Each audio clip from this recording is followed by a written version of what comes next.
একটা সময় ছিল বামেদের বিরোধী কংগ্রেস। পরে 2016 সালে বাম কংগ্রেস জোট একত্রিত করে বিধানসভা নির্বাচনে লড়াই করেছিলেন। একদিকে কংগ্রেসের ছিলেন প্রাক্তন প্রদেশ কংগ্রেস সভাপতি অধীর চৌধুরী, অন্যদিকে ছিলেন প্রাক্তন মুখ্যমন্ত্রী বুদ্ধদেব ভট্টাচার্য। একসঙ্গে রাহুল গান্ধী সহ বুদ্ধদেব ভট্টাচার্য কলকাতার পার্ক সার্কাস ময়দানে বাম কংগ্রেসের জোটের হয়ে নির্বাচনী প্রচার করেছিলেন।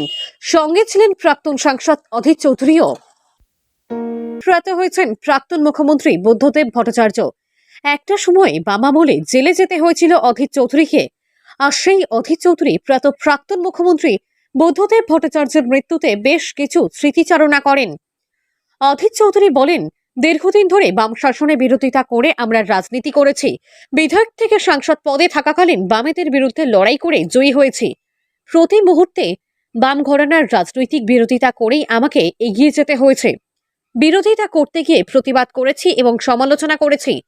তবে একটা রাজনৈতিক ব্যক্তিত্ব যার রাজনৈতিক জীবনে সততা থেকে পিছুপা হয়নি।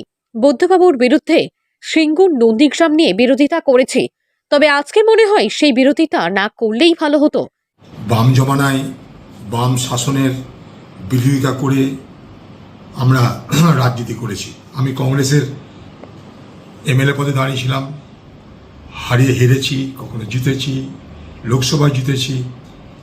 তো স্বাভাবিকভাবেই প্রতি মুহূর্তে বাম ঘরানার রাজনীতির বিরোধিতা করেই আমাকে এগোতে হয়েছে। একটা রাজনৈতিক ব্যক্তি যে তার গোটা রাজনৈতিক জীবনে কখনো সততা থেকে বিচ্যুত হননি, তার রাজনৈতিক নিষ্ঠা থেকে সরে আসেননি, তার আদর্শ থেকে তিনি কখনো পিছপা হননি, এবং যে ব্যক্তির বিরুদ্ধে কখনো কোনো দুর্নীতি, স্বজন পোষণ করার কোনো অভিযোগ আজ পর্যন্ত বাংলাকেও করতে পারেনি। তার ভাবনার সঙ্গে আমাদের মিল থাকতে পারে, না থাকতে পারে। একটা সময় সিঙ্গুর নন্দীগ্রাম নিয়ে তার বিরোধিতা করেছি।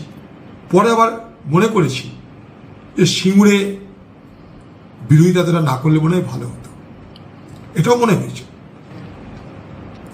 শেষ আমার সঙ্গে 2016 সালে পার্ক সার্কাস ময়দানে দেখা হয়েছিল। আমি ছিলাম, বুদ্ধও ছিলেন, রাহুল গান্ধী ছিলেন। অনেক সংঘাত তার সঙ্গে থাকা সত্ত্বেও তার এই ব্যক্তিত্ব, তার নিষ্ঠা, তার সততা, আদর্শের প্রতি তার অগাধ আস্থা, এগুলো কিন্তু সকলকে প্রভাবিত করে।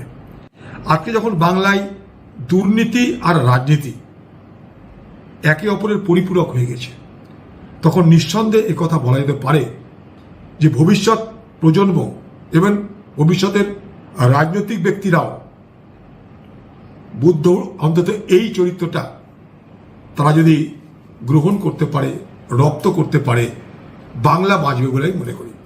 মুর্শিদাবাদ থেকে কৌশিক অধিকারীর রিপোর্ট, লোকাল 18 বাংলা।